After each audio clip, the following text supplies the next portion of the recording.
Hello guys! Hello mga ka-pretty single mom! Glow like never before! Glow and go! So yun nga, dito kami sa Plaza Holandi. Wow! Dahil may catering nga yung barista ng aming madam. Dalawa kasi yung kanilang business. Salon at coffee shop. Yes! Pero wala pa naman coffee shop si madam. Bali, nagki-cater lang din sila ng coffee. Wow! So, ano na nga, dito tayo sa flower shop kasi yung pinang-serve nila ng coffee, nilalagyan nila ng design. Yes! Sa pinakalagayan ng coffee ng flower. Ayan nga. Yun nga, super white ang aking kasama na si Ana. Wow. Ang kanyang barista. Ayan. Wow! Diyos ang Diyos. Wow!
Malapit yung flower shop dito sa Carrefour. Bali, ayan yung Carrefour supermarket. Ito nga, meron ditong ice cream man. Wow! Dahil wala pa tayong sweldo. Hanggang tingin lang tayo, guys. Ayan, unahin muna kasi ang mga obligasyon. Yes! At ito nga, katabi ng flower shop, yung Grace. Wow! Coffee shop siya, guys. Yan.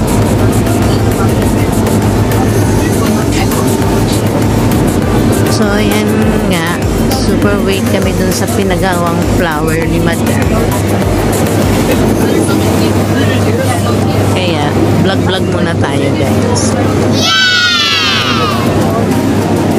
Ito nga pala guys, kahit Middle East siya, is open counter na siya. Open kaya hindi na nakaabay. So yun na nga, lakad-lakad tayo while waiting. Ayan. Bali marami na rin ditong Pilipino guys. Ayan nga si Kuyang Bantay. Bantay ng ice cream.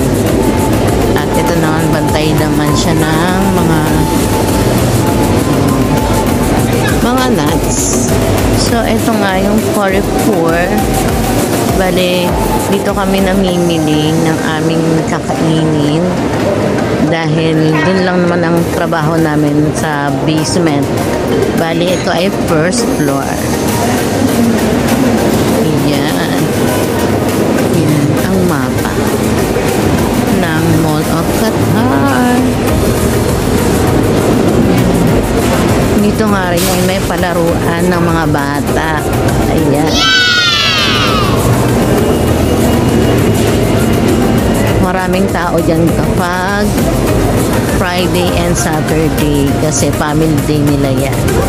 Yes! Mostly walang pasok.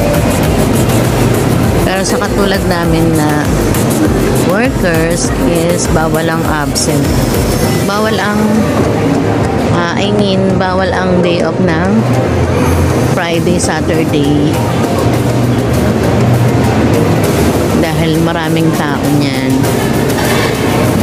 So, maraming customer.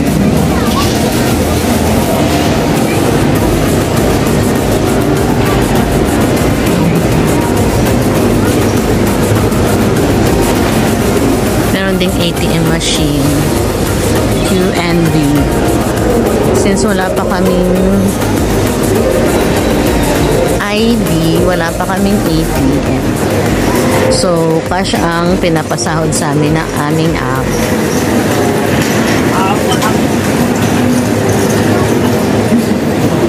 Dahil dyan, sa tagal nating maghihintay is pasok na tayo dito sa Carrefour. Tuwing Wednesday nga is meron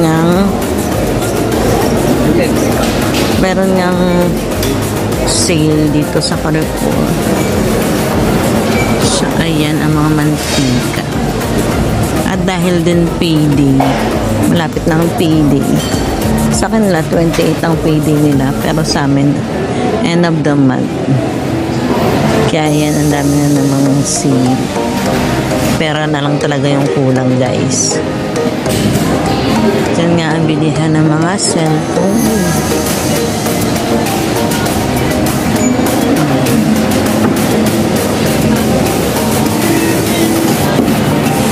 Yung mga gadgets.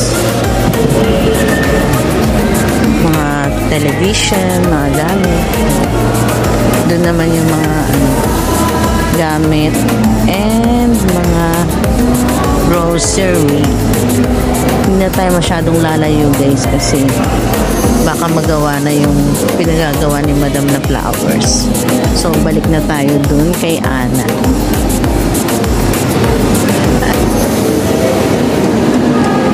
Tapos na, be? Tapos na? Hindi pa rin? So, anong gagawin natin?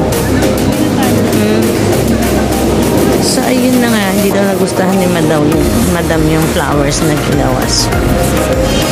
Kaya, tayo ay babalik na sa aming trabaho.